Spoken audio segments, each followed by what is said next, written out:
Money. It is episode 148 of Left Side Heavy the podcast, presented by Blue Wire. It's your boy Jevon and We got Hayden Barton as well. Just us two cranking it this episode. We're coming off a wicked Super Bowl, already deemed a classic, which I think most people could agree on. Fresh off Riri being announced Prego, and some news coming out of the NHL, so it's going to be a fascinating episode. But Hayden, how we doing today? How you feeling this morning off the Super Bowl yesterday? We're recording on Monday night here. How's it going? Good. No, that's absolutely good. Yeah, recording on Monday night. Can't wait for Tuesday to just have everything drop. Uh, it's classic. Yep. Obviously can't record tomorrow. Got to take out the honeys.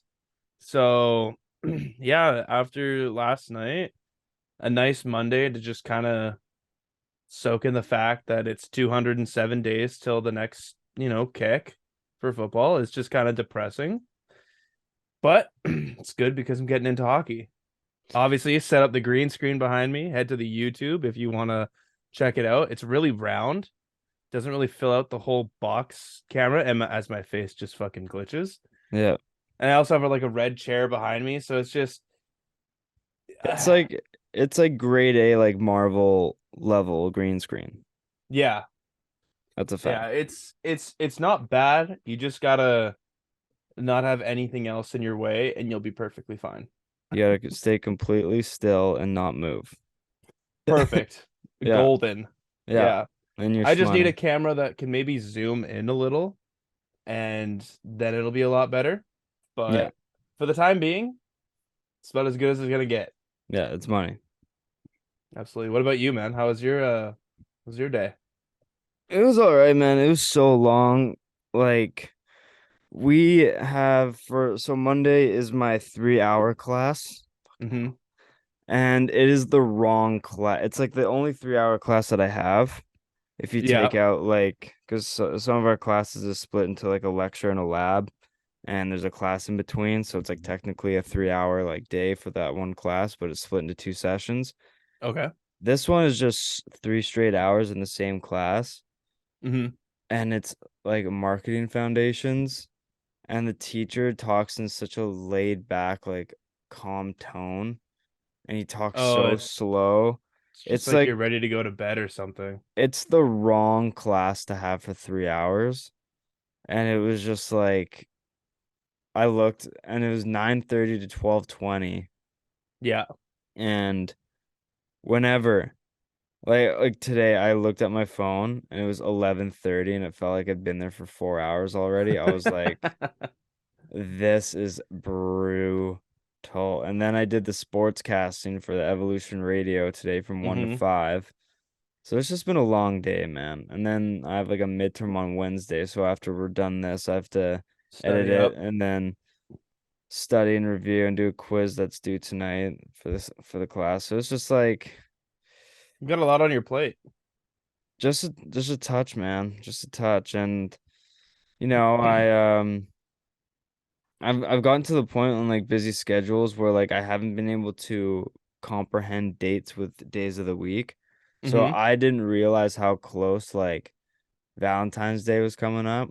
So I Yeah. didn't get a reservation in anywhere. So I'm just gonna cook dinner at home Nice. and There you save go. money. Yeah. But yeah, we're on the struggle bus right now. I can't lie. I lost a lot of money over the weekend. And it's just not That's just what thriving, happens. but we're just trying to survive. Exactly. Making it really hard on myself though, but we're doing our best. I mean, if you think about it in terms of like potential money you could have won, you're rich as fuck right now, bro. Jarek McKinnon, man. I'll never Jarek forget that. McKinnon, all he needed was just 10 more receiving yards, and you would have been up on the weekend. Yeah. And if literally any other square didn't go to any of my family members or people who I'm like, I don't Yeah. know, I'm calling significant othered with, then man. yeah, I'm calling collusion. Yeah. Bullshit. I told my coworkers today, like Carter and Rob, who were on the board, I told them about it. I was like, yeah, I know people were just calling me out saying that I rigged the board, and I could totally understand why. And if I had won, it probably would have like ended in a fire. Yeah, for real, man. Yeah. Like So it's probably first good that it didn't happen. first board goes to your girl, or Yep. first square First goes to quarter. Shay, second square goes to your mom, third square goes to your Cousin Jana, Jana. your Yeah. cousin, and then the fourth one goes almost to your brother. Yeah. It's like, come on, man. Yeah. You No know one, what's funny? My brother literally chose squares that day, Shaden the night before, and my mom the day before.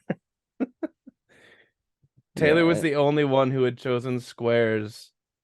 Like she was the first person actually that actually responded to say like, "Yeah, I'm down," and then yeah, chose squares that day.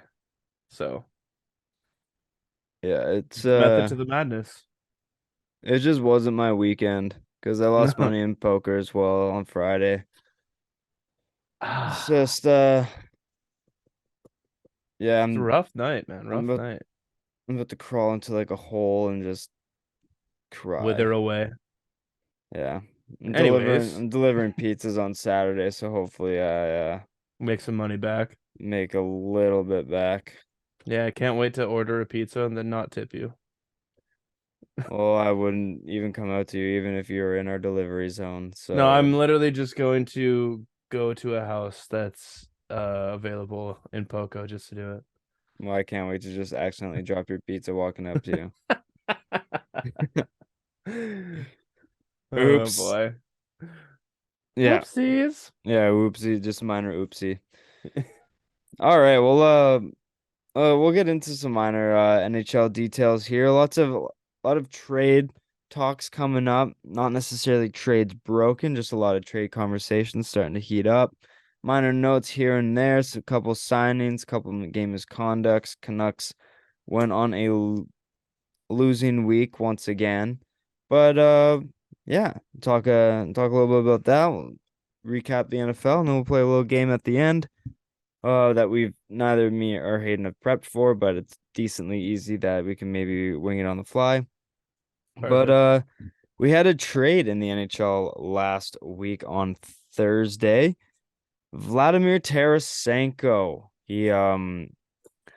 This is the one we posted on our social media that broke the day after we recorded. Funny enough, the Completely natural for things to happen we right upload after. on the Wednesday, but even when we record on the Wednesday, it happens the next day. Yeah, it's brutal. But no, Vladimir Tarasenko after many times requesting to get traded. Maybe not many times being like requesting to get traded, but it's been a couple of years since he has requested a trade out of St. Louis. His request is finally finalized. He's been traded to the New York Rangers along with prospect Nico Mikola, a 6'4", 220-pound defenseman out of Finland. Sent to the Rangers for Sammy Blais, prospect Hunter Skinner, a conditional 2023 first round pick, and a 2024 fourth round pick. Uh, Tarasenko then immediately made his impact felt, or made his presence felt, as a Ranger, scoring 3 minutes into his Rangers debut off of an assist from Artemi Panarin. Now, Tarasenko, so New York's scoring has been one that's kind of been inconsistent for many years. What are your thoughts on them acquiring Tarasenko in this trade? I think it's an absolute win. It shows that the Rangers are ready to go on a run and getting a goal scorer and maybe just like a point getter like Tarasenko, who is having kind of like a down year. I'd say might even be exactly what he needs. You know, new change of scenery. So we see a lot for players these days. Like they just get bored easily. And I don't fault it. Like if your team's doing shit, it's so hard to stay loyal to a team for more than 4 years without any sort of success. Excuse me. And the Rangers, you see it. You can see success within, and I think Shesterkin is like the biggest cornerstone to that. He hasn't Yeah. had the greatest season this year, but like he had like one of the greatest seasons of all time last year. So you got to just trust the process. And I feel like the Blues are a little bit more behind than the Rangers, in my opinion. Yeah, no, I think Tarasenko, he's had history of being a sniper in this league. It's just like you said, it's not necessarily he's been bad, it's just his health has been a huge factor in his success. And going through shoulder surgeries and just upper body injuries and stuff like that the past few years, it's been really tough for him to get anything going. And for what he's been healthy this year, he's been decent. It's just been the past couple years prior. Yeah. Like last year, he had a good full season, 82 points in 75 games, still missed a few.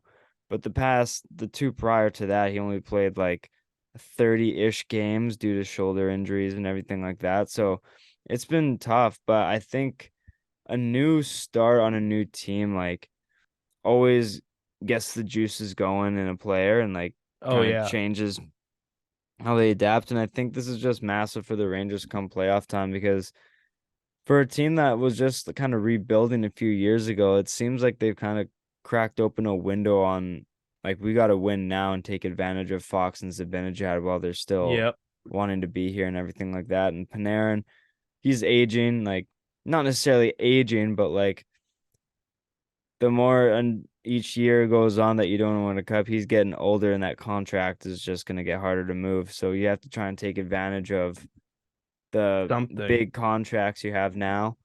And while you still have Shesterkin, because you never know how long a goalie is going to be good in his prime, right? So Mm-hmm.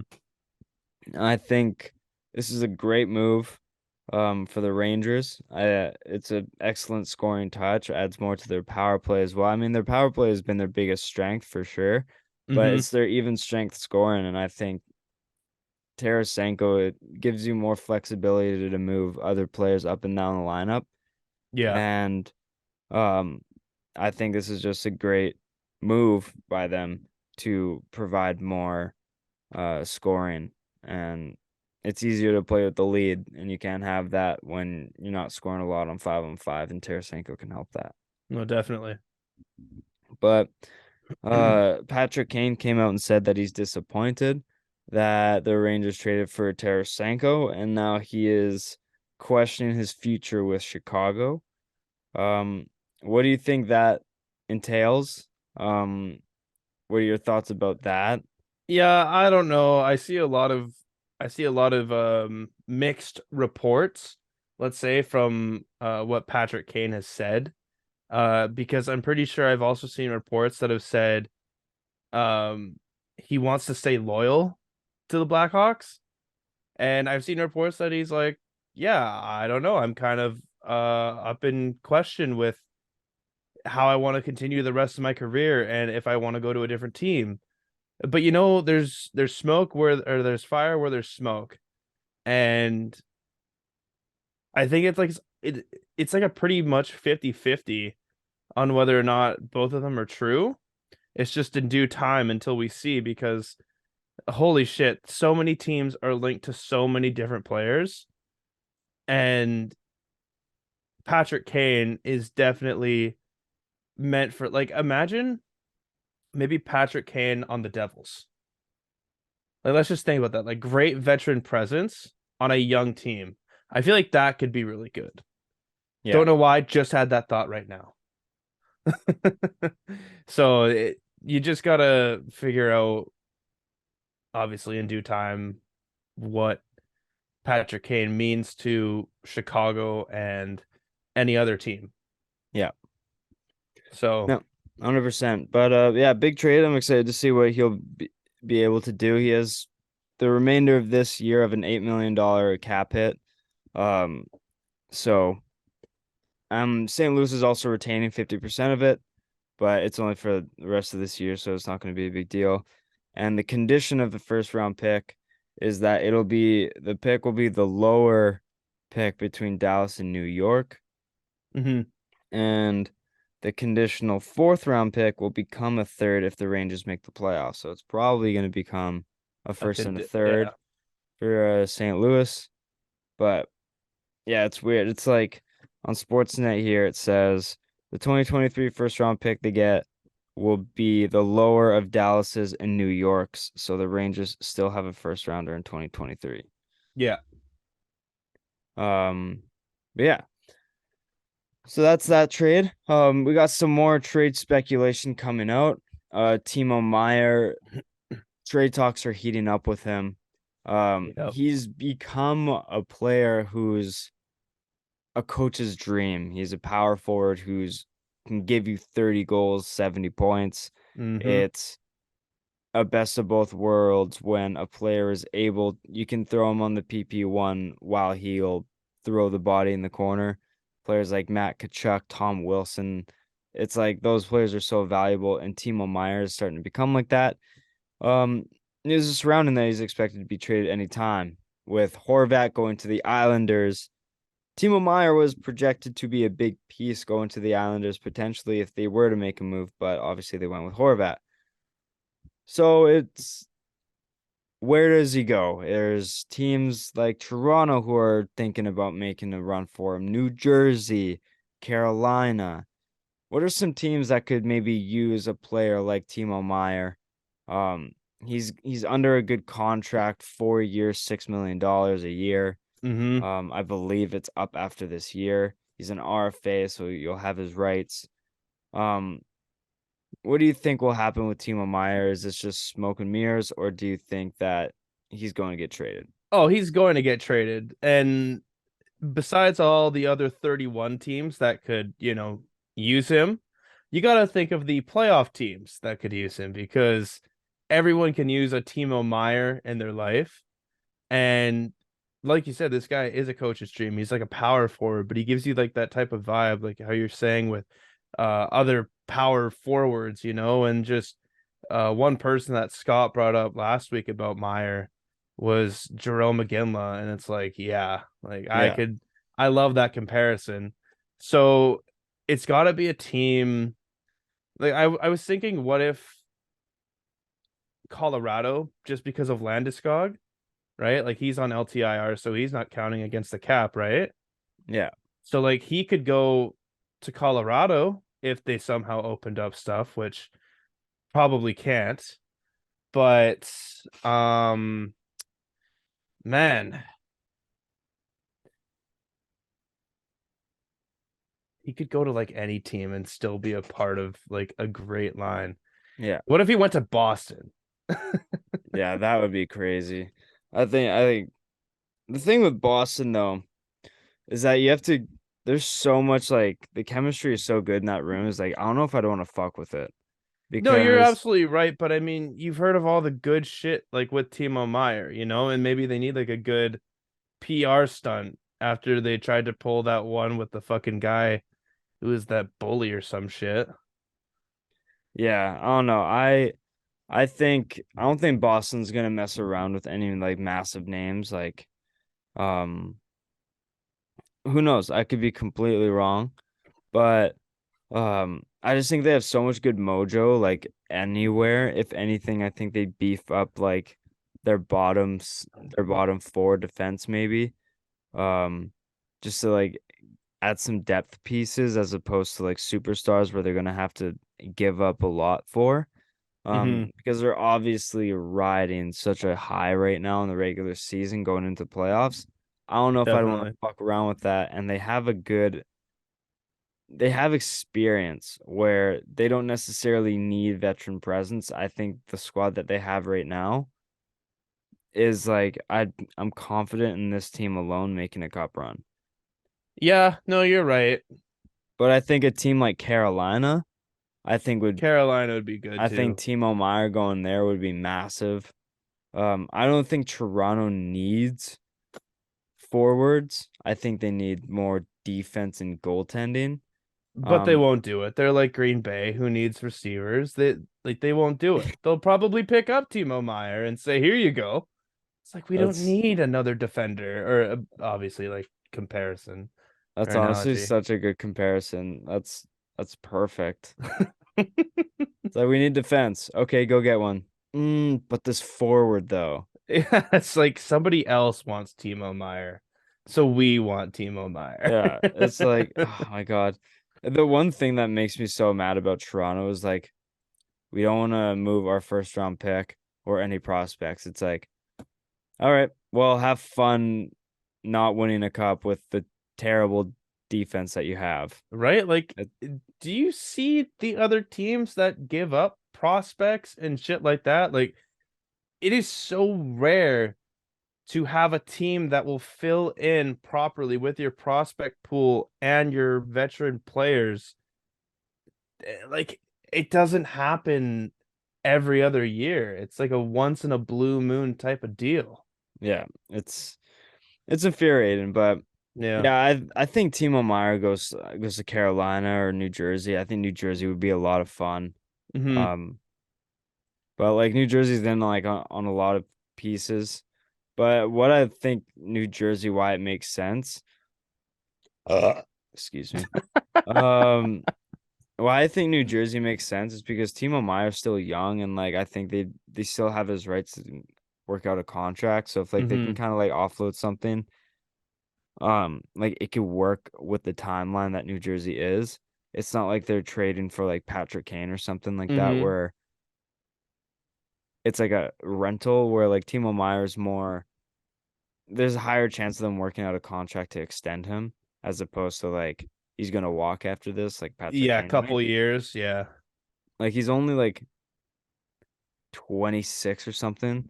Um, Which is fact check. crazy how young he is. Yeah, fact check that. I'm not 100% sure, I'll but do that right I now. believe he's an RFA, so like they would still like be able to work out a contract with him.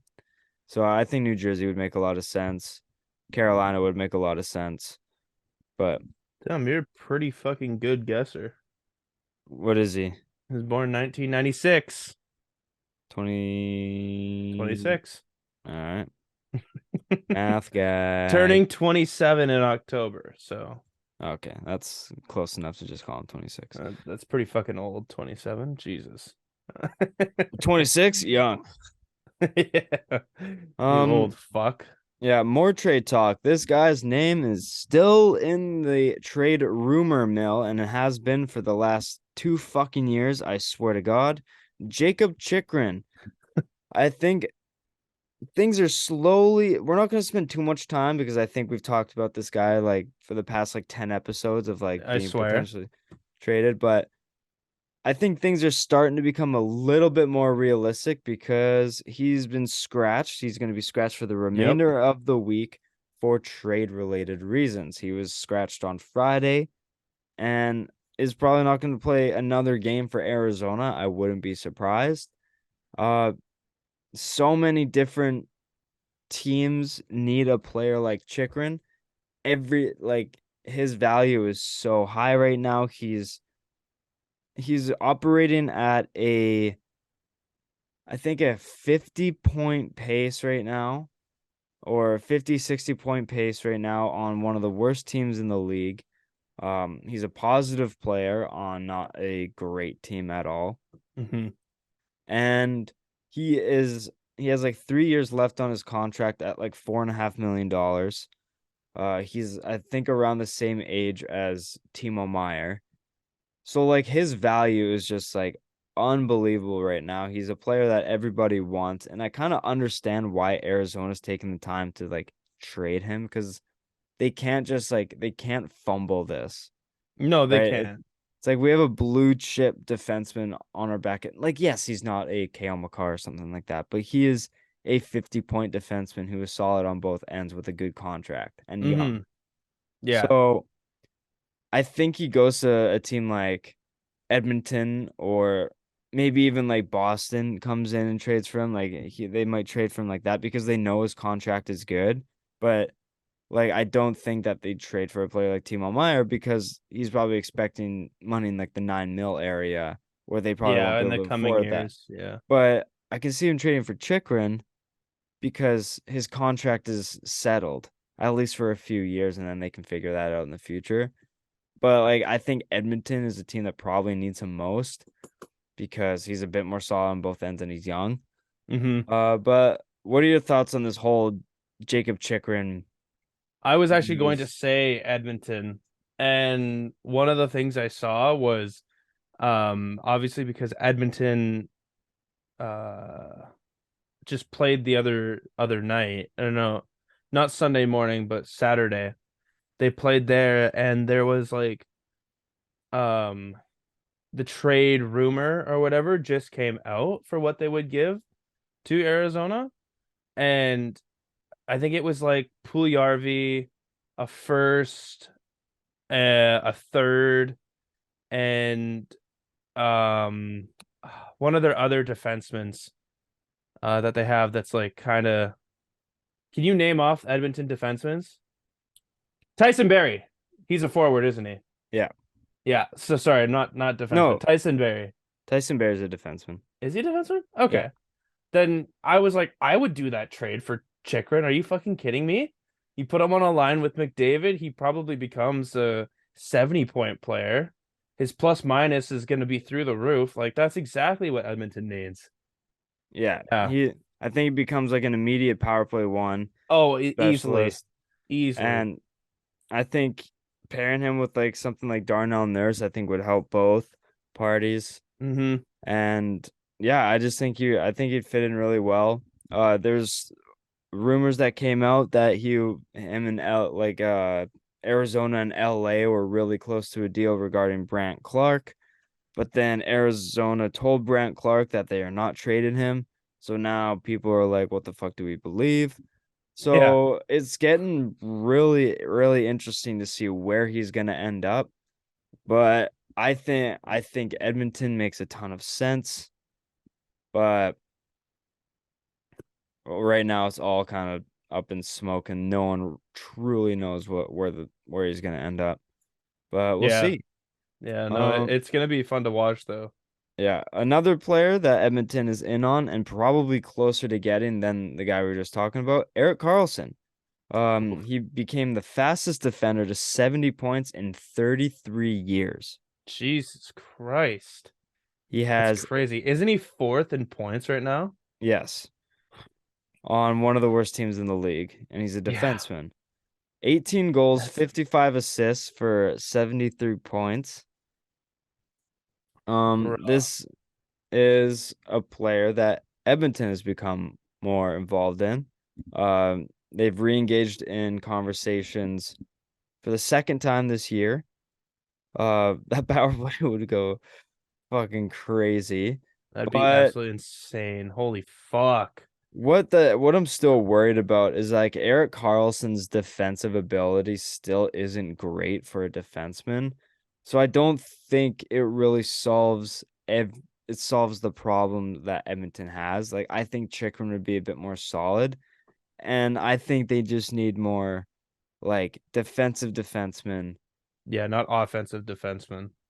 Because realistically, what do you need when you have McDavid in the offensive zone? You don't need anything crazy, right? Yeah, like you see the mix that Hyman and McDavid like have right now. And I know we were talking about it where it was like he's like the Evander Kane of last year when he just came in and it was just points everywhere.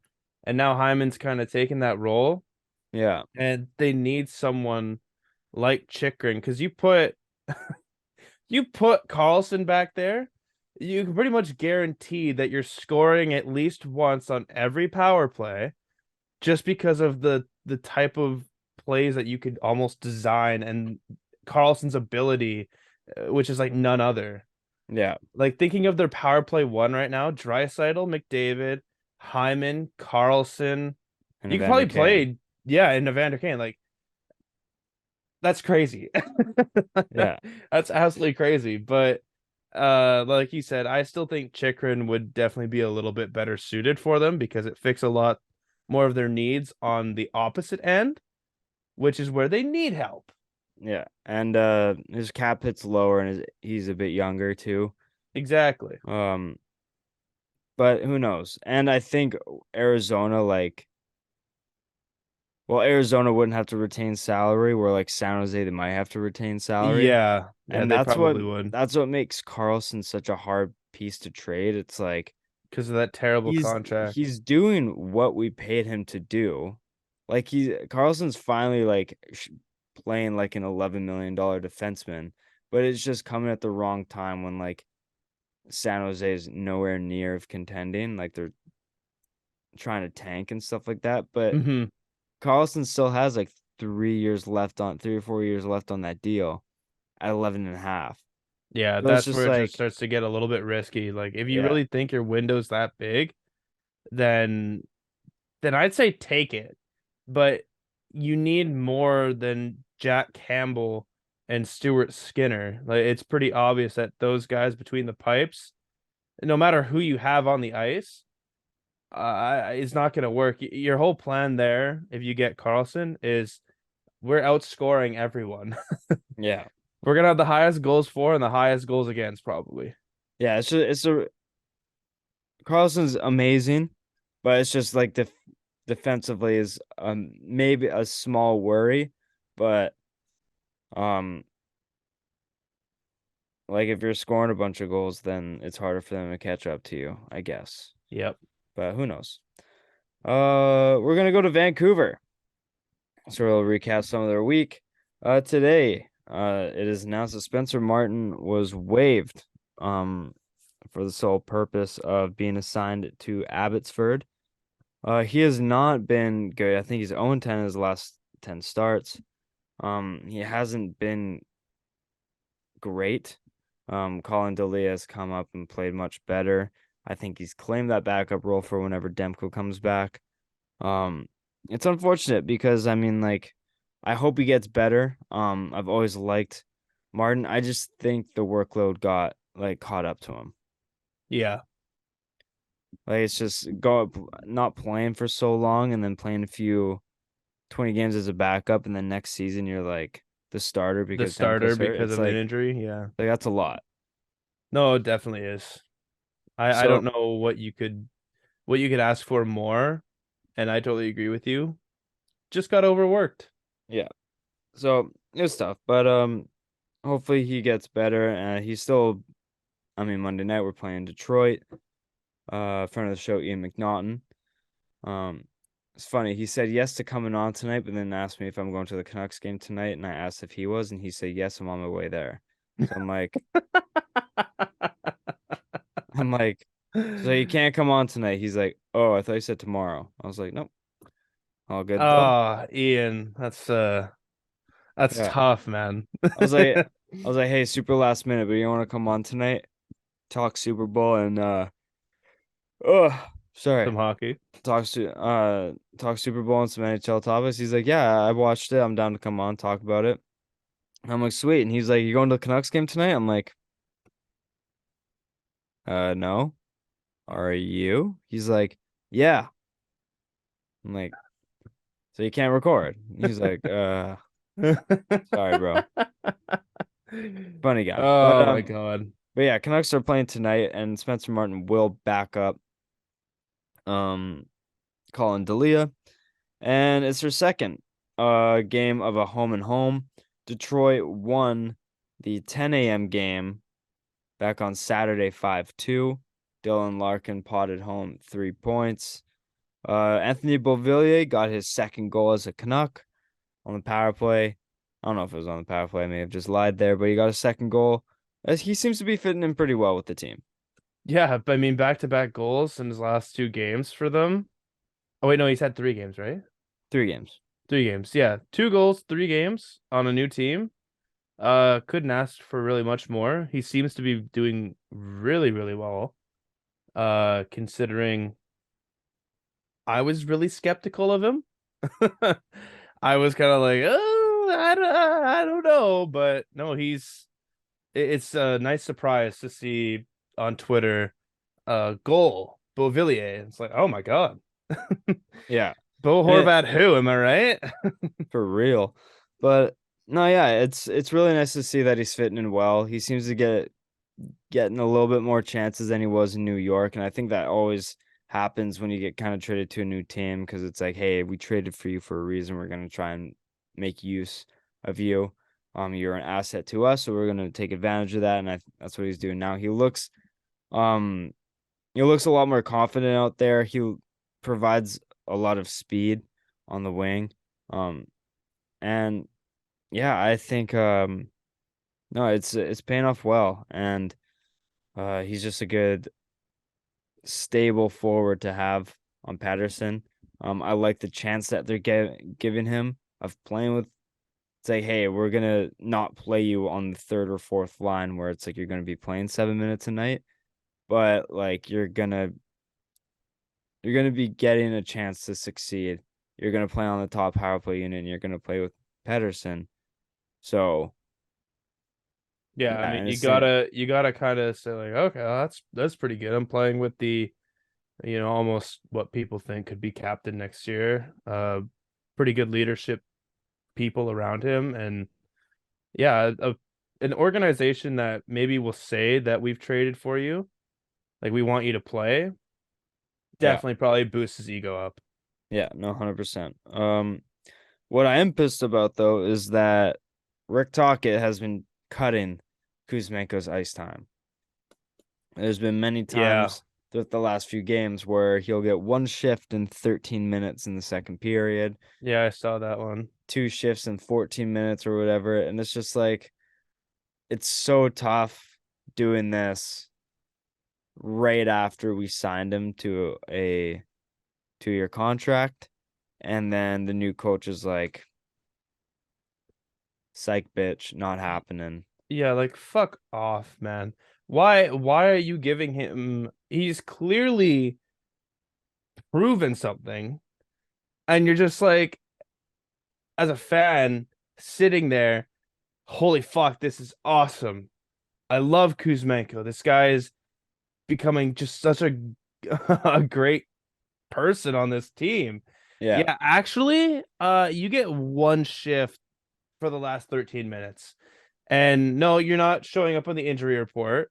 No, there's nothing wrong with you, nothing that I can find.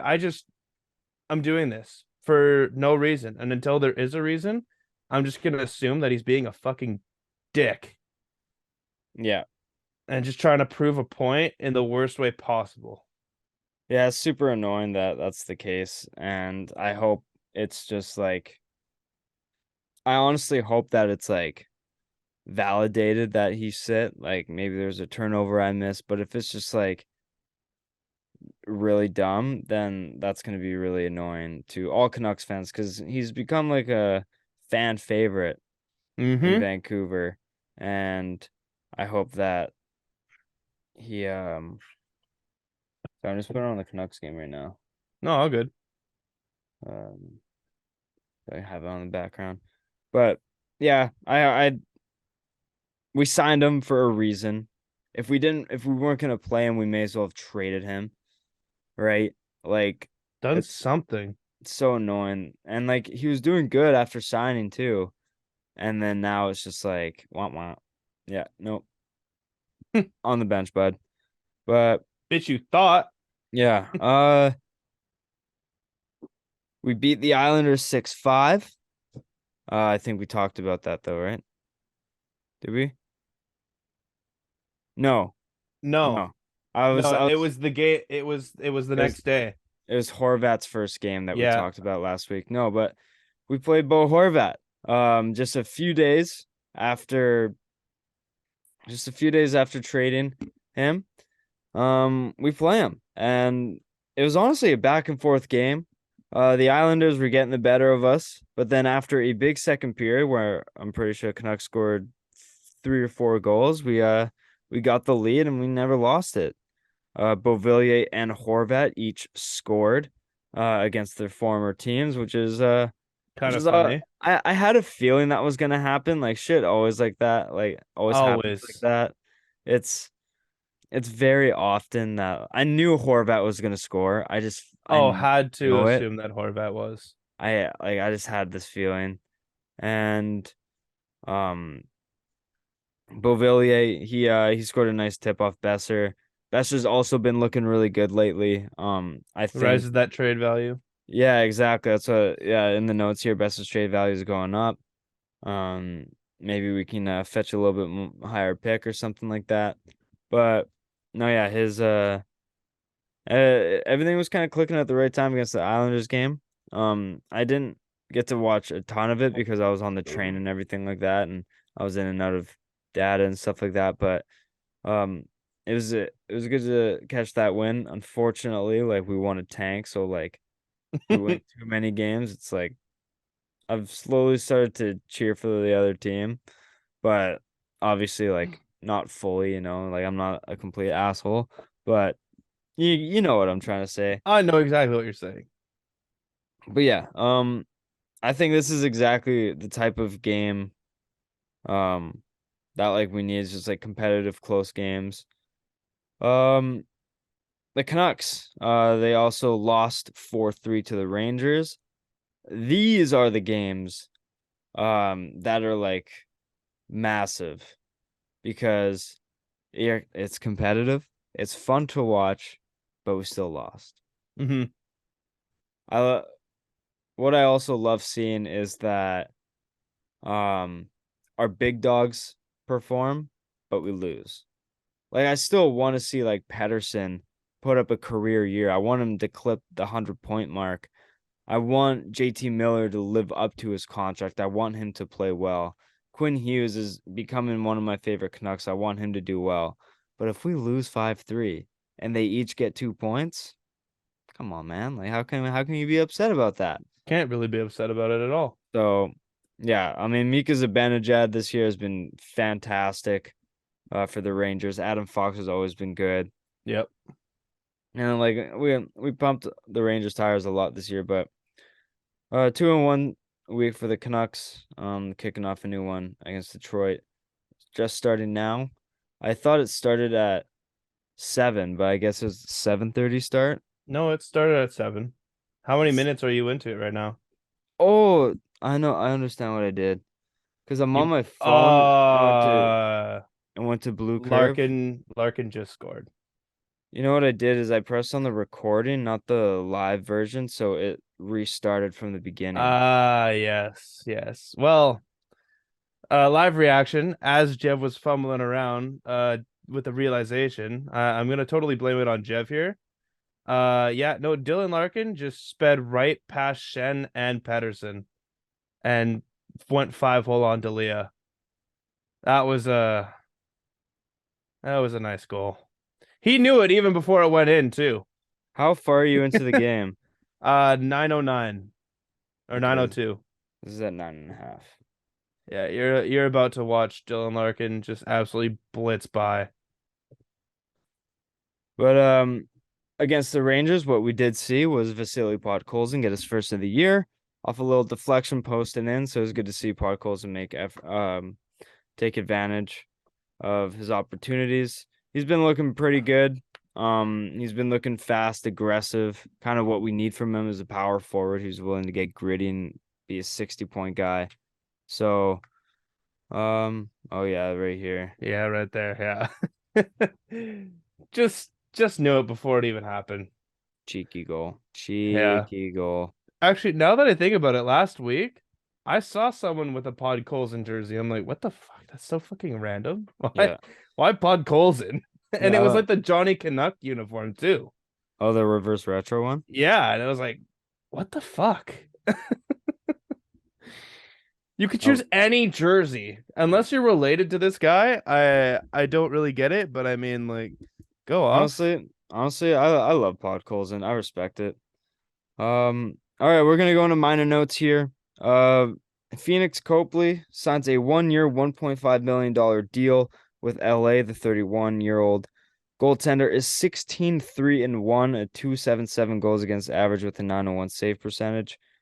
I honestly, this whole time thought this guy was like a younger goalie. Didn't know he was 31 years old, but I also didn't realize how good he was doing this year.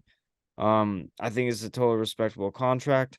What LA is in is they're in a really complicated goalie situation where Jonathan Quick is still like good enough to be in this league, not retire yet, but he isn't really good enough to take on a full-time starting role. But then also Cal Peterson has been too inconsistent and the cap hit is just like weighing on the team. So like it isn't really worth it. Whereas like this guy is more of a bargain and he's been the best goalie out of the trio.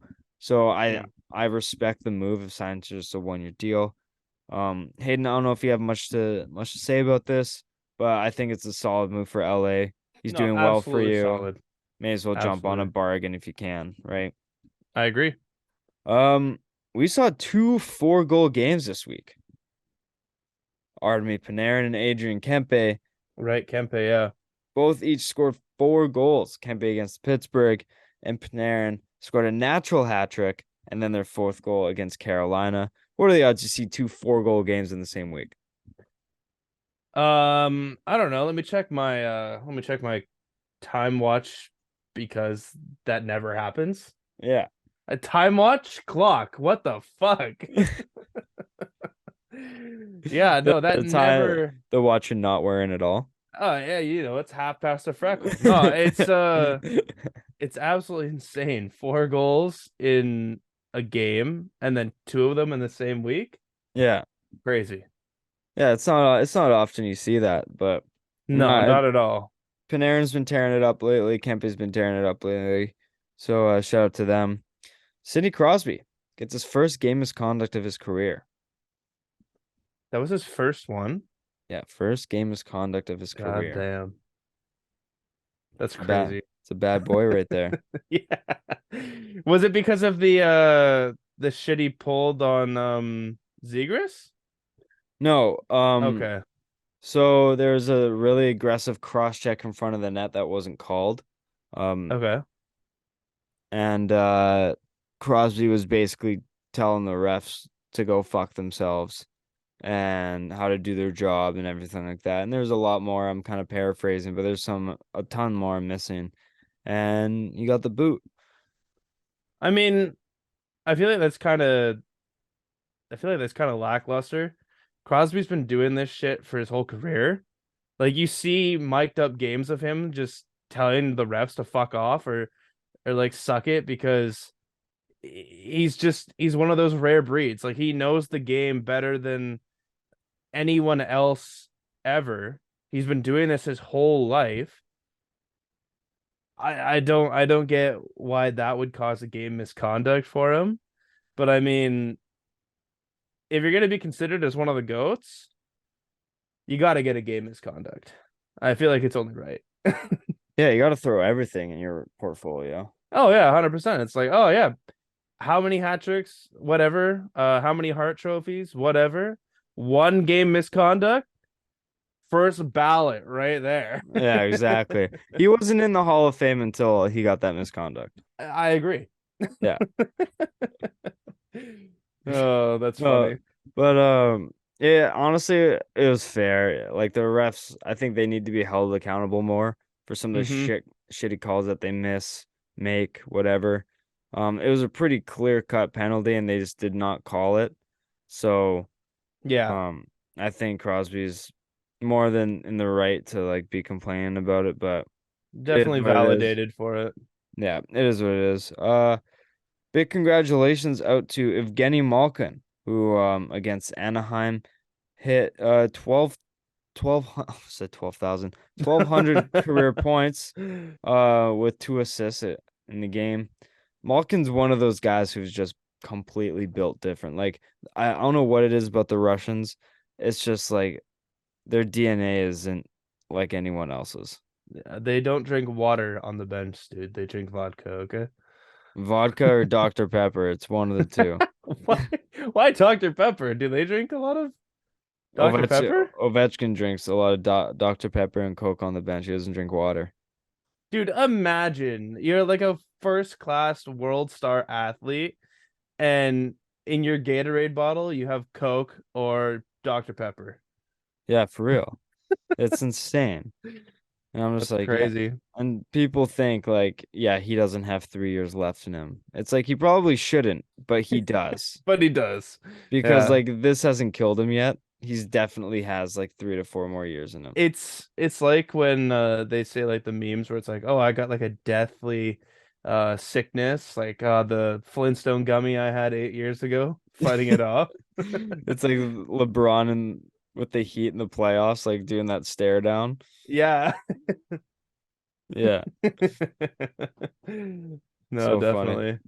Yeah, but Russians, they're just built different, and Malkin's been one of the more like 1,200 points, and he's always been in Crosby's shadow.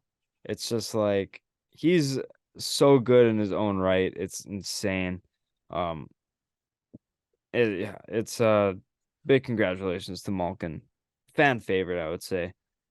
Dustin Brown, his statue was unveiled. Outside of Crypto.com Arena, still one of the worst arena names of all time. Yep. Staples Center was just such a lock, and then It really was. they went corporate, so dumb. But I'm still kind of surprised he has a statue, Dustin Brown. I don't think he did anything crazy with the team. He was just the captain. But I think it makes this art of a statue a little bit less like, you know, Yeah, eccentric. it's just kind of there. Maybe It kind of was loses its he meaning. was he like the longest tenured captain for LA though? Not too sure, but it's just like to me that doesn't really like Do it for you? you deserve a statue. Yeah, that's fair. Like he didn't really plant his name. Like you know how like Kawhi, he would have a statue in Toronto because of that buzzer beater sent him to the finals, like that kind of thing. Yeah.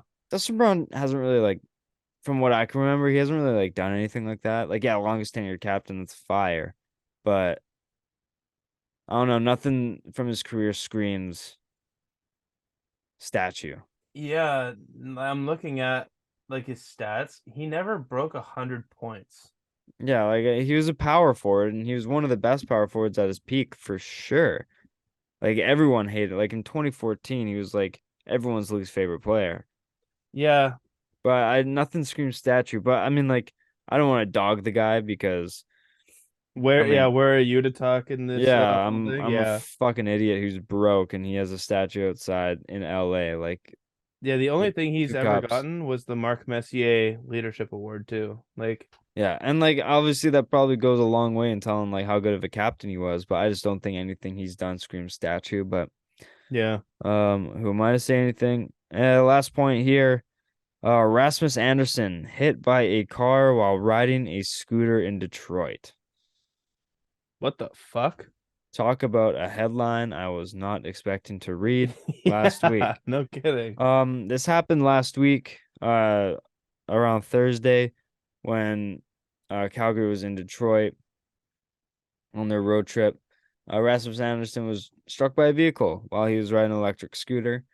He was sent to the hospital that evening, but he was then released. He's only day to day, but he stayed with the team on the road trip. But scary incident nonetheless. Anytime you're hit by a fucking car. Car. Uh, At least he has some humility in his life, I hope. Rasmus Anderson hit by a car, upper body injury. Yeah. Day to day. Yeah. Undisclosed injury, hit by a car. Oh, you said the fucking injury right here. Oh my God. Yeah. It's almost The like, fantasy app say undisclosed, but like every report, yeah, it's just hit by a vehicle. yeah. Oh, okay. So That's he's like good to when go tonight, right? that's like when they gave Brian Robinson Jr. the lower body injury. It's like, no, he was shot in the Shot in the leg. ass. Yeah. Lower body. Yeah. Shut up. Yeah. Brian Robinson placed on IR after being shot. Hmm. Is he alive?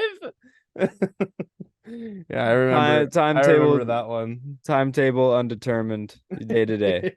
Yeah, he's not day to day. He was shot in the leg, Yeah. but Could that's you fine. imagine if he actually wasn't put on the IRs, like has a chance to play within 4 weeks? Like that's kind of crazy. Yeah. Like, God damn. But yeah, Rasmus Anderson, I honestly like he could have been like struck at by a car that was moving 30.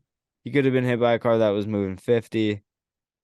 Like I'm not too sure the degree of collision it was, so I don't necessarily know how long he'll be out. But if he stayed on the road trip and was released from hospital later that day, I can't imagine it's like worse than we thought. Like it must have been not as bad as everyone thinks. Like when you hear someone got hit by a car, it's like, fuck, he's in a coma. But if Yeah. he was released that day, everything was probably better than what we first imagined. So all Yeah, the no, best that's for very true. because Anderson's having a really good year this year. So it would suck to like have That's how you this end just your season almost. yeah hit by a car on an electric scooter in like Detroit. Like fuck. Yeah, no, that'd be fucking terrible. But yeah, that's all I got for NHL notes. Um, we got some Super Bowl to talk about, and it was quite the game. It was Oh quite, boy, do we ever, man. Holy shit. So there's a lot of talk going around from me. Uh I think, well, as long as I've been alive, I think this takes the cake of best Super Bowl ever. Because like watching Brady and the Patriots come back against Atlanta, like that was great. But it was so boring up until New England started playing. You know what I mean? And the fact that like halftime adjustments uh really just kind of cooled off Atlanta and New England just sprouted up like a bean sprout.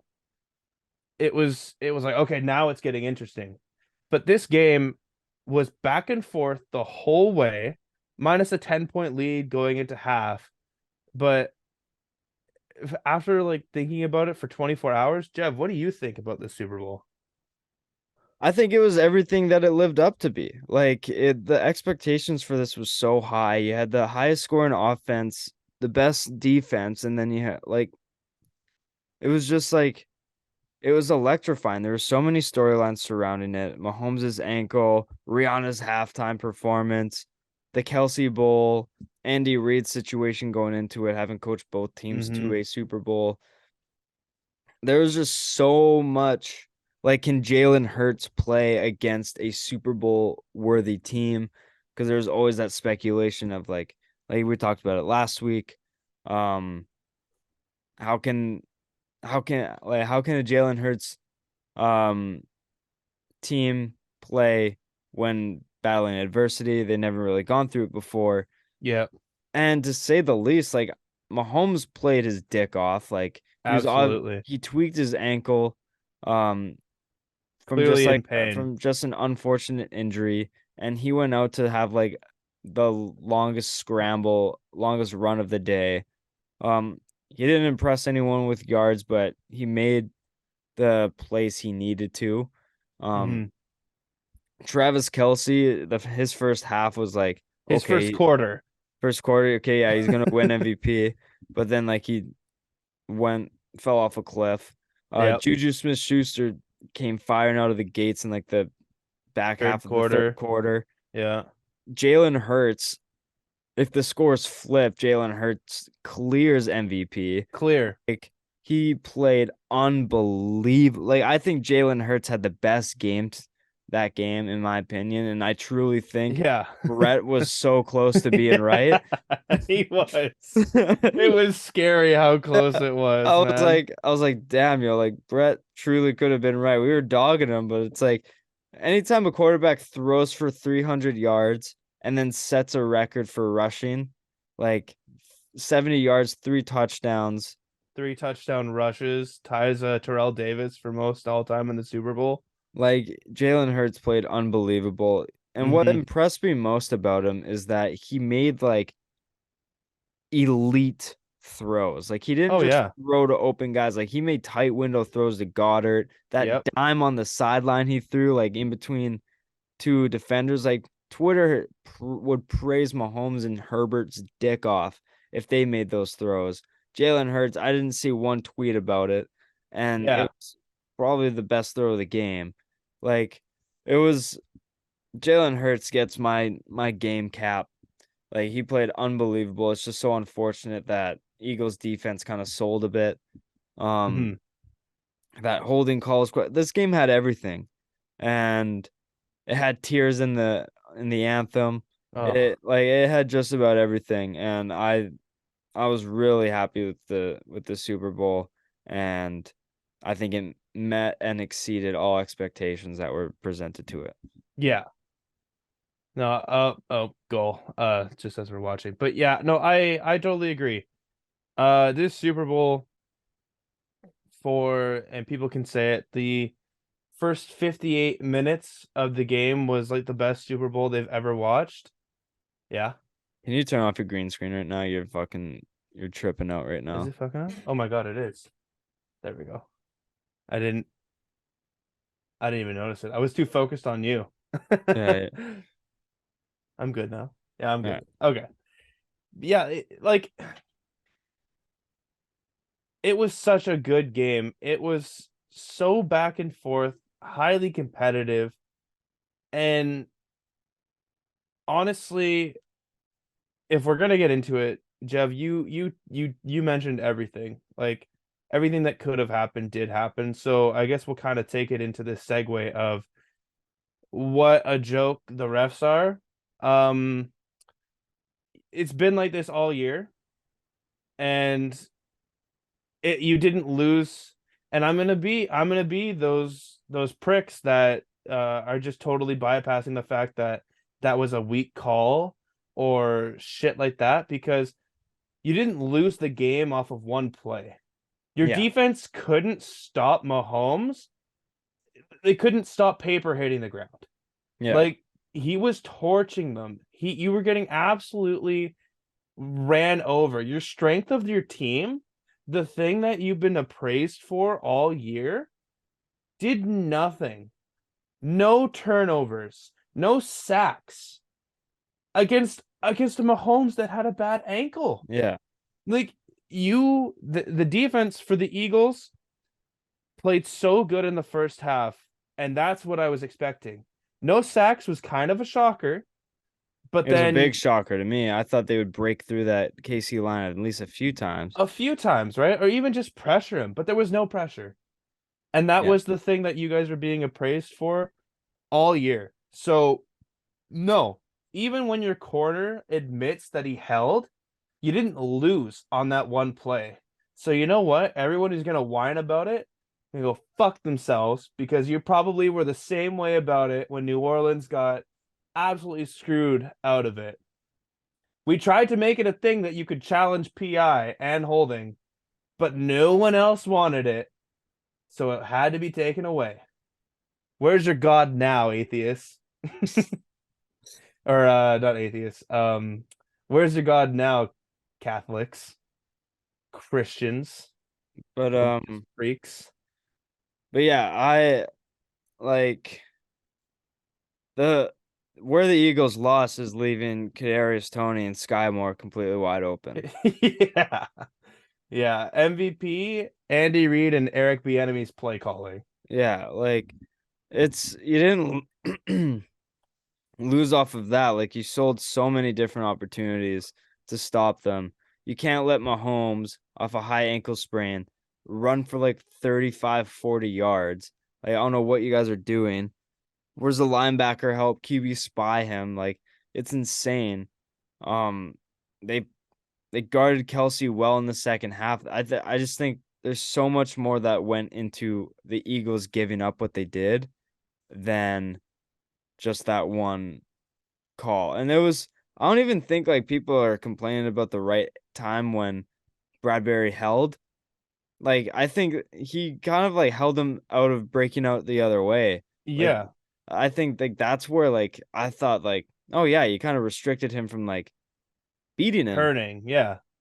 And that's where like I noticed it and I thought it was fair. Like I didn't think it was like a complete terrible like I thought off the initial jump, if they were like calling it on like the back, I think that's like really weak. Yeah. But like off the initial like cutting in and then cutting back out, he held him there like on the hip. No, definitely. And I think like that was fair. I've seen that call before with no complaints. Like there were some calls earlier, like holding calls, like completely grabbed his arm and pulled it down, twisting him, and it Yeah, wasn't called. Like there's a tons more calls missed, and I'm just really happy with how the game was itself. Like it was just super entertaining. I think Jalen Hurts proved a lot of people wrong. Um, I saw this really good thing today that Hurts, despite losing, left the game better than when he came into it. Um, I just I there's just so much respect towards Jalen Hurts gained from this game from every fan across the NFL, in my opinion. I agree. Um, that fumble, unfortunately, like was game changing. Obviously, it was game changing. Yeah, they ended up Um, losing by 3, and that was worth 6, 7 if you count the extra point. So yeah, it's unfortunate because it was like a self inflicted fumble, like it just slipped out of his hands. yeah, just totally fumbled the bag, Yeah. literally. So like I've listened to many post game conferences from Hertz, and he's very like he's keeping his chin up. He's taking this opportunity to learn from it and motivate them for the future, which I respect the hell out of. Um, the Kelseys, man.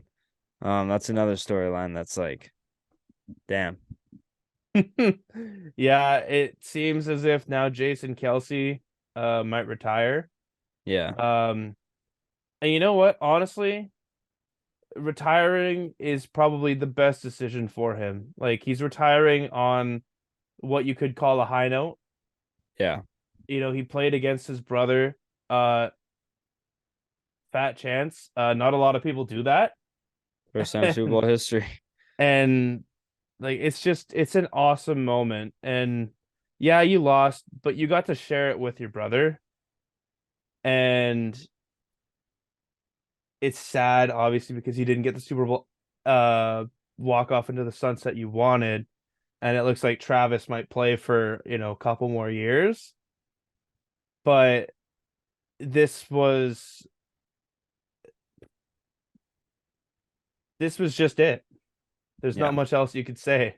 It was a storybook ending to an amazing career. I don't think anyone's gonna ever doubt that Jason Kelsey, best center of all time, definitely up there.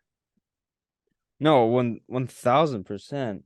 I totally agree with that. And you always see like Kelsey and like Travis Kelsey being talked about as the greatest tight ends of all time and everything like that. But I feel like Jason Kelsey isn't talked about enough. Um, when it comes to like his ranking amongst all time centers, like he's been a solid foundation for that Eagles team for a long time. Oh yeah. And um on the New Heights podcast, Jason Kelsey was talking about um where Travis Kelsey like ranks amongst tight ends of all time and like how he's arguably the greatest tight end already. And people in the comment section were like, dude, do you realize like where you rank amongst centers? Like, dude, you've been the best center in the league for fucking years. Yeah. And like that just shows like how much of a class act he is. Oh, absolutely. He's So still humble. like that's why he ranks amongst so many people's favorite players in the league. Like he's awesome. And I think like so many people respect him. Um and yeah, he's gonna go down as one of the greatest centers of all time. I don't think it's a question. Not a no, it's not a debate. Yeah. No. But Now now if we're talking about greats, where are we ranking Patrick Mahomes of all time? Because I think it's an appropriate time to have this conversation. Um, whew, he's 5 years into the league. 5 years into the league, he's a five-time Pro Bowler, yep. two-time All Pro, two-time Super Bowl champ, two-time Super Bowl MVP, two-time MVP. Yeah, no, he Five and he's years into only the league. 27, man. Yeah, Like, no, he's absolutely insane. He's already he's the best like, quarterback we've ever seen. yeah, easily like most highly touted quarterback that's actually lived up to fruition.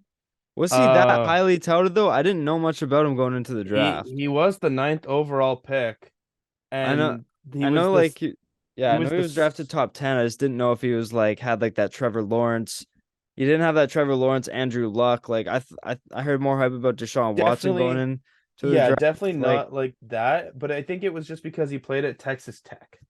Like Texas Tech, Pac-12 or Big 10? No, not Big 10. Big 12 or Pac-12 schools. So it's like kind of a lower level, but he was compared to strong arm, kind of like versatile if you need him to be sort of hmm quarterback. And the one biggest thing that people had on his radar was high IQ. yeah. Because when you watch the games at Texas Tech, he didn't make a lot of mistakes. It was just his ability. And I think him going to Kansas City, there's not many other better places that he could have gone. Like, I'm not trying to say this to sound like a prick, but if he went to New Orleans, I could have seen him being good. If he went to I don't know if Kyle Shanahan was a head coach at the time, but if he kind of stayed in like a Shanahan, like a good offensive coordinator, uh, or a good offensive minded coach, he would have succeeded. But you don't put him in with like a good offensive coach or offensive mind. I don't know if he has this career archetype because with Andy Reid, it's like getting a new car, you know? It's like fresh out of it. Not a lot of people know about it, but you love it and you absolutely modify the shit out of it and make it your own. That's Patrick Mahomes to Andy Reid. No, I totally get it. And like he definitely benefited coming into a Kelsey Tyreek Hill offense Oh, with Andy 100%. Reid scheming it up 100% without a doubt. But this has been his best year by as an far. NFL quarterback because he was given scraps after they traded away their $30 million receiver. He Hmm. had Juju Smith, Kadarius Toney, Marquez Valdez-Scantling, like A Cole Hardman, but who uh, wasn't even playing.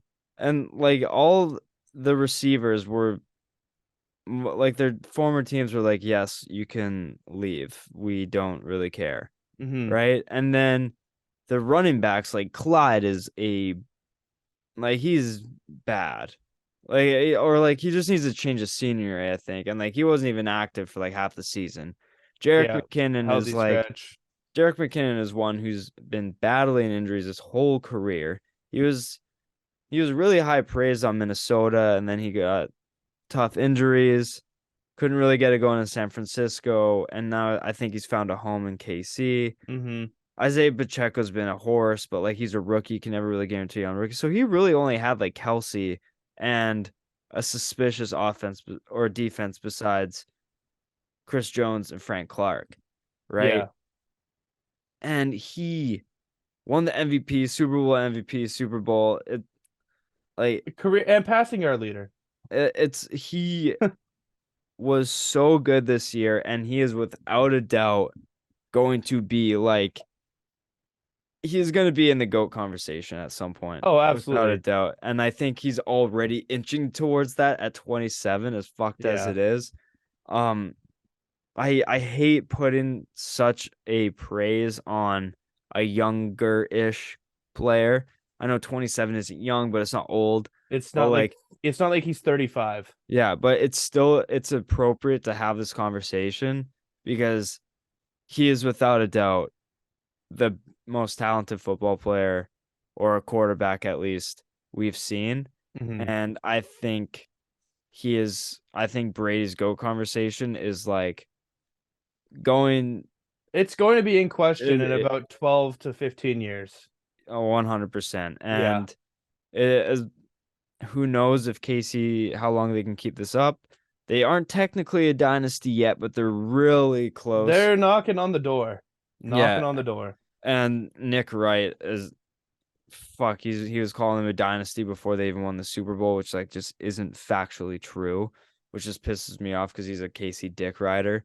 Oh yeah, And Nick Wright can go fucking suck a dick. so Yeah. annoying. And like he brings up good points about Mahomes. It's just so obnoxious. And like there's he he was saying people like Casey's a disrespected dynasty. It's like they're not a They're dynasty not at a all. dynasty. They they have they have They've won two two Super Bowls and been to before the AFC Championship 5 times. yeah, before this they had two Super Bowl wins and one was in 1970 Yeah, and then 2020 and then 2023. If they win a Super Bowl next year and the next 2 years, they are a dynasty. dynasty, easily. But they aren't right now, so shut the fuck up.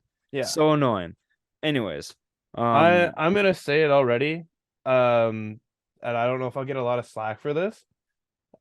Give me Patrick Mahomes over Dan Marino. yeah, I mean Like I know Dan Marino, he was good for his time, but like Mahomes has already won two more Super Bowls than you, and he's only played for 5 years. like because you can talk about Kelsey and Hill, but like who knows if Kelsey is who he is without Mahomes? Like he definitely wasn't on the map as much when he was with Alex Smith. Like as much as he is now. Like I just think Mahomes has elevated everyone as much as they've elevated him. Like hmm Mahomes is doing it with scraps this year, which I think just elevates him even more amongst the best quarterback, best football player of all time because of this year, which I Yeah. think was huge for his legacy and everything like that. So, Yeah. So I'm looking at Travis Kelsey before Mahomes, and Mahomes took over in 2017. I think Uh he was drafted in 2016. yeah, but Mahomes didn't play his first year because he No, was basically redshirted. I thought he was drafted in 2015 and played in 16, but it may have been I following. can I can I can kind of obviously go through this and find out exactly when he was drafted, because then that will obviously tell a lot more to finding out what Travis Kelsey Well, if he's been was. in for 5 years, 22, 23, Yeah, but 21, started. 22.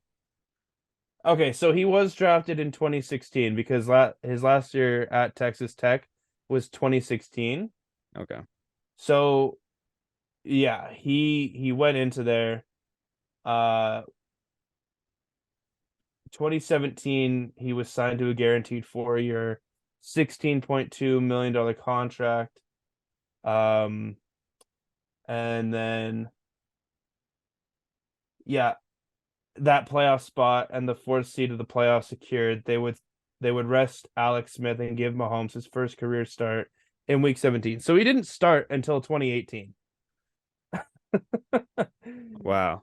So Travis Kelsey throughout then had 22 touchdowns in 4 years. Yeah, and he had like 22 this year. He had he had 12 this year and 9 last year. So 21. So you can definitely see his improvement and his betterness with Mahomes. And yeah, even looking at like his receptions, he only was at 85 for his highest, and then Mahomes starts 103 receptions. Yeah, like Although Kelsey did eclipse 1,000 yards, 2016 and 2017, it's just you can see what the improvement is with Mahomes. yeah, And but honestly, it's also a good utilization of who Travis Kelsey is. Because 100%. if you're not using an athletic freak like that the way you're using him now, then you're just dumb. Yeah. So no, absolutely, like they're gonna be taking on top spot of top pass catcher, top quarterback, and I'm never doubting on them again. Yeah. No, I'll 100%. be like, it's Mahomes and the Chiefs, and everybody else has a shot, but they're up there. Yeah. And I think people need to, like Scott said, people need to realize that. Yeah. And this is And it. because people always use the excuse like it's Brady, not been against him. It's gotten to the point where it should have been this year included. It's Mahomes, you can't bet against him. No, not at all. But speaking of him winning his second MVP, we may as well go over the NFL honors, hey? Yeah, Um, no, I agree. cover what was won. I honestly think that a lot of this was pretty chalk. Um, Yeah, Mahomes, I'll just quickly run through it here. The six major ones I got here. I might be missing one, but off the top of my head, I can't. Patrick Mahomes, MVP, like we said. Justin yep, Jefferson, Offensive Player of the Year, broke Minnesota yep, receiving record. Nick Bosa, Defensive Player of the Year, agreed. pretty solid. Brian Dable, Coach of the Year, we kind of covered that like he should have Yep, won it. He completely turned that Giants franchise around and turned the future of Daniel Jones around. No one in New York wanted Jones back. Plays this year. Now they're like, he could be a franchise quarterback now. he could be a nice 25, $30 million And quarterback. And I remember like going over that at the beginning. I was like, Dable kind of turned improved Josh Allen from his rookie year to what he is now. Why Daniel Jones kind of has the same play style? What makes you think he can't buy a few more years of Daniel Jones in New York? Yeah, Um, Sauce Gardner wins Defensive Rookie of the Year, and Garrett Wilson wins Offensive Rookie of the Year. First time, the same team has had the both Offensive Rookies of the Year since the Saints in 2017 with Lattimore and Alvin Kamara. Uh, that's a huge W from the Jets. absolutely. After being such a poverty franchise for so long, and in my opinion, still considered one until they win a playoff game. This is a track you want to be on to Hmm. rebuild in a franchise is having two both rookies of the year. Yeah, Um, also, Dak Prescott won Walter Payton Man of the Year. yeah. Uh, And then Gino didn't write back, baby. Gino didn't. I knew I was one was slipping through the cracks, but comeback player of the year. Yeah, I always I associated comeback player of the year with someone coming back from an injury, but yeah, through the rules of the award, Gino more than qualifies, and with him qualifying, I think he had the best year and a year no one was expecting. I agree. It definitely could have gone to McCaffrey as well, but I Or just feel like Saquon. I just feel like the unexpectedness with Gino really kind of put like a nice touch on it. My one issue with the offensive rookie of the year, um, I don't get how Kenneth Walker can have one more first place vote and lose. I get it, like it's like the point system. Five You're three one. Yeah, yeah. I think that's so dumb in the NFL for that because uh, you don't really you shouldn't really do that. I feel like if someone has a majority vote of first place votes, they should get it. And I think Kenneth Walker should have gotten it.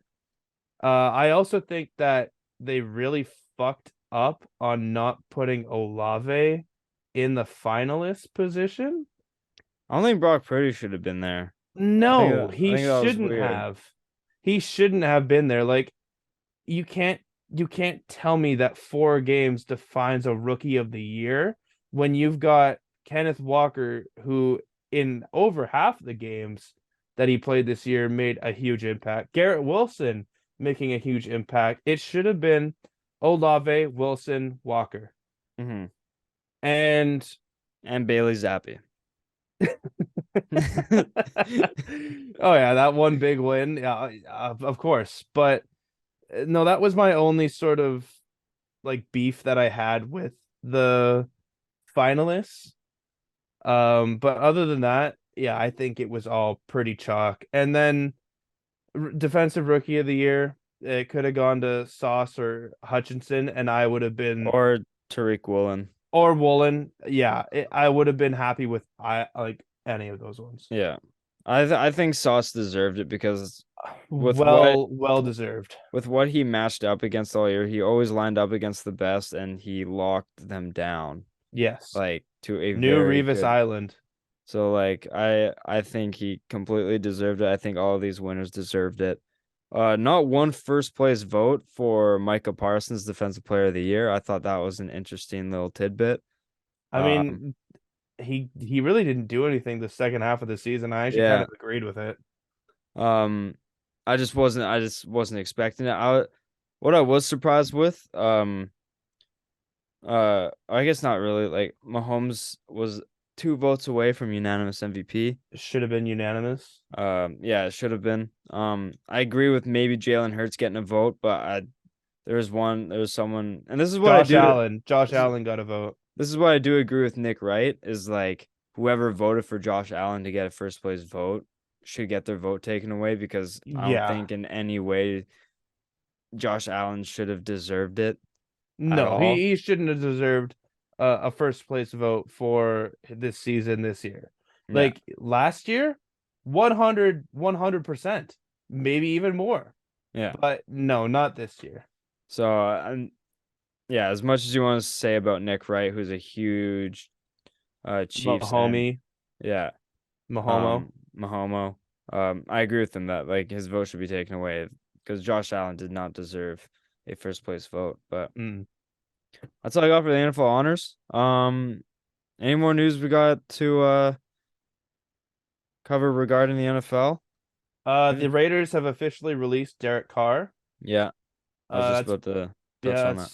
that's pretty big news. It seems like Eric Bieniemy might be newly lined up head coach for Washington. Washington also might sell the team, which is fucking thank God Dan Snyder's a creep. Um, the Eagles are probably going to lose their offensive coach to Indianapolis, I think it was. Yes, Jeff, you in the back. I want to bring this back to the NHL real quick because you said selling the team. Ryan Reynolds has officially found an investment group to try and buy the Ottawa Senators. That's So it huge. is this much closer for Daddy Reynolds to be an owner of a NHL franchise. That's Uh, fucking sick. I just want to bring that back to the NHL because it reminded me of it. There you go. All right, but yeah, other than that, 207 days till kickoff and counting. But as we've prefaced many times before, the NFL is pretty much transitioned to no off season. There's usually None. something to report every week. You can make a story out of anything Yeah. almost every day in the NFL. Whether it's OTAs, free agency, the draft, there's it's it's never ending really. And I think that's just with sports in general. So we'll say football content will die down after this episode, but in reality, there's probably going to be something we talk about every week in the Oh NFL. yeah, But it'll happen. should we go to our game of the week? We should go to the game of the week. So this one was super last minute. I had an idea in mind, but then I realized that I didn't really want to do it at all. And then I thought of this one, and I thought it'd be cool. But we're gonna do a draft of active NFL players who have played on more than one team. It can't be a situation like Carr where he's going to play on a second team. It can't be anything like that. It can't be pending free agents who have only played on one team. It can't be anything like that. They have to have played a game on 2 teams already. And it has to be current players. Yeah, current Yeah. active players, quarterback, 2 running back, 3 receiver, and tight end. I think that's solid. We're not gonna worry about fucking offensive lines and everything like that because that's Too much. I don't have the patience for that. And we've been doing a lot of football game kind of things. For the next few weeks, we're going to be doing NHL games to get the NHL fans involved in this as well. Just with our knowledge, we know more, both averages out higher NFL. If I had a day to prep about this, then Yeah, we would have definitely done NHL.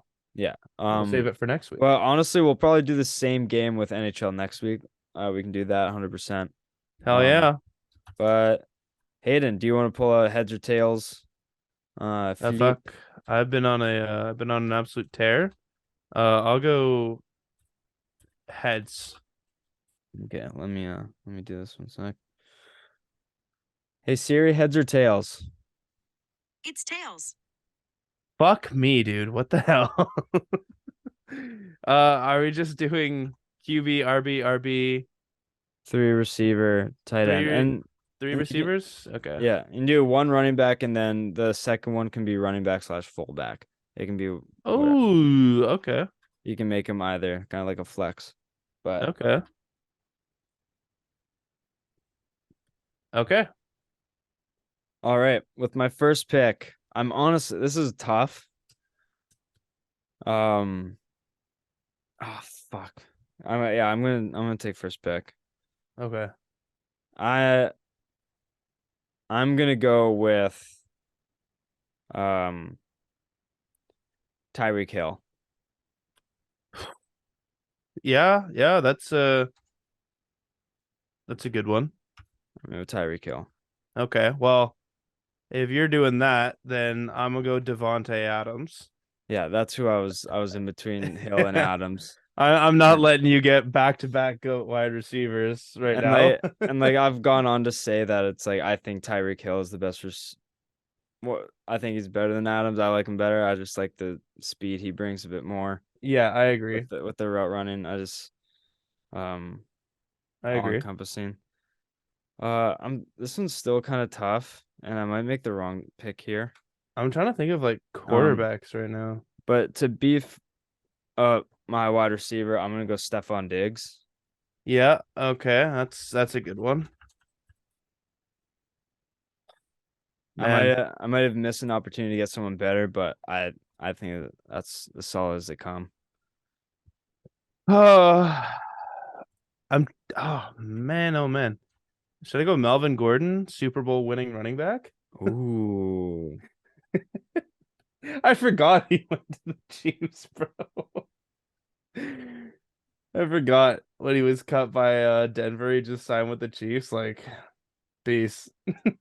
really? I must have missed that. Holy shit, he did. Yeah, That is funny. right. It's absolutely hilarious. All right. So with that, now I'm just trying to think. I have my tight end in mind, and I want to get like a good tight end out of the way. And I think, yeah, I don't think there's another better tight end on the two team market here. Give me Darren Waller. Right. Played for the Raiders. I'm uh I'm gonna go Christian McCaffrey. Fucking hell, I'm such an idiot, man. Oh my God. I'm an idiot, bro. To help like rejuvenate my memory, I searched up active NFL running backs and I I, saw Christian McCaffrey. I was like, ah! And then I heard you talk about tight ends. I was like, please, please, please pick tight end. you know what? Now that you've done that, I was really trying to test my knowledge, but there's so many NFL players, man. Uh, okay, well, let me see. Let me just think about my knowledge here. Um, okay. Well, now it's just now it's just showing me people that have played on other teams, and this is just not what I wanted. So I might have to just do active NFL players because that's a thing. Ooh, oh, there's actually some quarterbacks here that I definitely should have thought about before. Okay, well that's a thing. Hmm, man, oh man, there's so many to choose from. Actually, this is making me nervous, dude. I don't know if I'll go the right way or not. Can't take AJ Green because he just retired. That was a name. God, now I'm slowing down the process. Yeah. Um, both Super Bowl winning. Uh, give me Matthew Stafford. Yeah, it's a good pick. I thought so. It's a good pick. Thank you. For my running back, I'm kind of in between two. I know I have tight ends as well, but I feel like the tight end market's kind of like simmered down. Actually, you know what? I'll go with him. I'll go TJ Hawkinson. Okay. Okay. Yeah. Yeah. That honestly probably should have been mine. Fuck sakes. Well, I mean, I like Darren Waller more than Hawkinson, I just feel like but he doesn't get used like good. I think his upside's higher though. But like Kelsey's been on the Chiefs, Andrew's only been on the Ravens. Mm-hmm. I put Waller third, Hawkinson fourth. How many teams has Taysom Hill been on? You can count for all these positions. Two. He You well, he played for Green Bay. you can count for all these positions. Yeah. Fuck. God damn it. Even running back? Okay. Taysom Hill. No. Hmm. Other than McCaffrey, it's kind of let's go. Kareem Hunt. That's what I was gonna pick. Oh, thank Yeah. God. I got Kareem Hunt.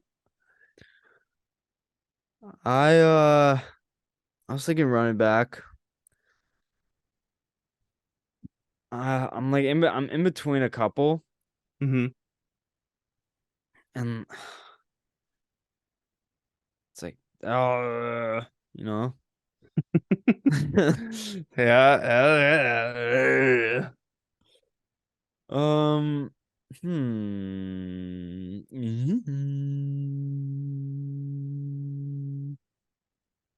Um All right. I'm turning it around with my teams here, with my team. I Automatically.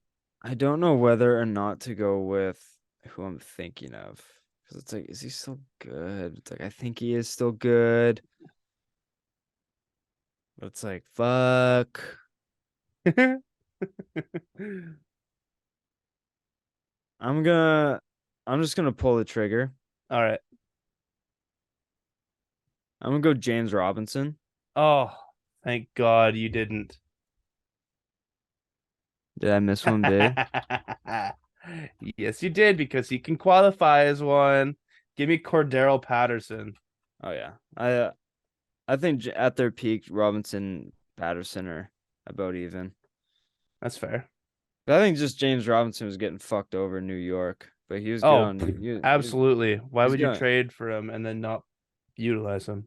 So like I think he was getting kind of sewered. Agreed. Oh, I got one. I was about to say one for a receiver, but he hasn't taken a snap with this current team yet. I'm gonna go DeAndre Hopkins.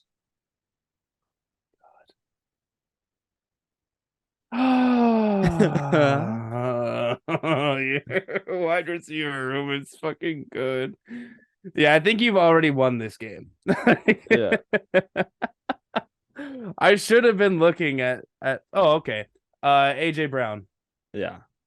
Yeah, okay. And honestly, probably should have gone with AJ Brown because I think he might be better than DeAndre Hopkins right now. But I Whew. mean, I I mean, like, mean, I've kind of saved it with there for my sake.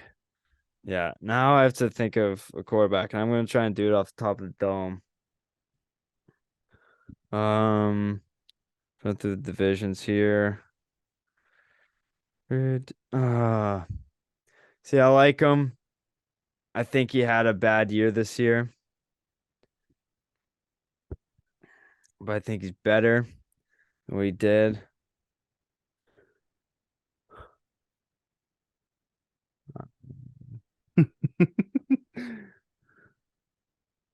Just Actually, waiting. it's actually like a lot more when we kind of think about it. Yeah, I know, right? I thought there was like it was pretty slim, but like there's actually a decent amount that you can kind of pick from. Trying to think like right now, is this the last? No, Yep, you still last have. round. Well, yeah, it's the last round. Yeah, You already have but your quarterback, so I can I kind of have talk through it. receiver. Yeah. I kind of talk through it. All right, I'm thinking like Russell Wilson. Then I'm also thinking like Ryan Tannehill. He's decent. Matt Uh, Ryan. Matt Ryan. Yeah, he's kind of He was washed. an MVP. Yeah, but I Yeah, but you think know what? I feel like you got to go like all time. Like who these players once were, who they are now. that's fair. That's fair. Um, I see Matt Ryan's so close to retiring that it's just like, Wouldn't even be fun to choose Matt Ryan. yeah, no. Baker Mayfield, you can pick him. Yeah. He's kind of booty cheeks though. I'm gonna go Russell Wilson.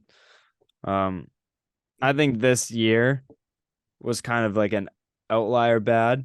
I think if he's hmm bad next year, then it's a true telling of like he's Well, just washed. then I'm loving it because then that means Sean Payton was just absolutely nothing. So, Yeah. with my last pick, at wide receiver, there's actually so many names that I could have gone. Like Jarvis Landry was a good one. Yeah. Yeah. Uh, fucking Brandon Cooks was a good one. N'Keal Harry, got you, Goat. buddy. Goat. Kenny Galladay, uh, for what he was in Detroit, amazing. Christian Kirk, he's become kind of sexy. Devontae Parker, solid. Like, there's actually a lot more wide receiver names that you could go, but for someone in his time, who he was considered as one of the best, give me Julio. Julio. I love it. Yeah, you know what? My wide receiver room has turned around with that last one because D Hop kind of fallen off last Yeah, year. I don't I like the know pick it's now. suspension, I don't really like but the pick right now, but I should have gone AJ Brown. who he was, you can't take that away from him. So you know I what? I like the whole comparison, like Julio Jones and D Hop, like I still who they think like were. D Hop like 50-50 ball, he's one of the best in the league still. Absolutely, his It's hands just are huge. yeah, it's just but Yeah, no, you know what? I want to put this one up on the story because I feel like we get more interaction with story stuff because I actually want to see who people would take more. yeah. Yeah, we'll put it up on the story and we'll even like we'll Make a maybe throw it graphic. up, do a graphic as well. But yeah, so let's run over the teams. So I had first pick. I went but my team looks like Russell Wilson, Christian McCaffrey, James Robinson, Tyreek Hill, Stephon Diggs, DeAndre Hopkins, and TJ Hawkinson. And I'm rocking at my QB position Matthew Stafford, Super Bowl winner, Kareem Hunt, the kicker, Cordell Patterson, best kick returner ever? Question mark. Devontae Adams, AJ Brown, Julio Jones, and my big guy Darren Waller, Where did Darren Waller play? Baltimore. Baltimore. That's what it was. I knew he played for a second. I was I trying to think think about it. I think with the graphic, what I'm gonna do is I'm gonna put like all of them from their past teams. Yeah, Yeah. People are like, what the fuck is this? Like if you made but it this far to the end of the episode, now you know why. yeah, but yeah, Hayden, that just about wraps this up. This is a good fun episode. It was Um, where can the people find you?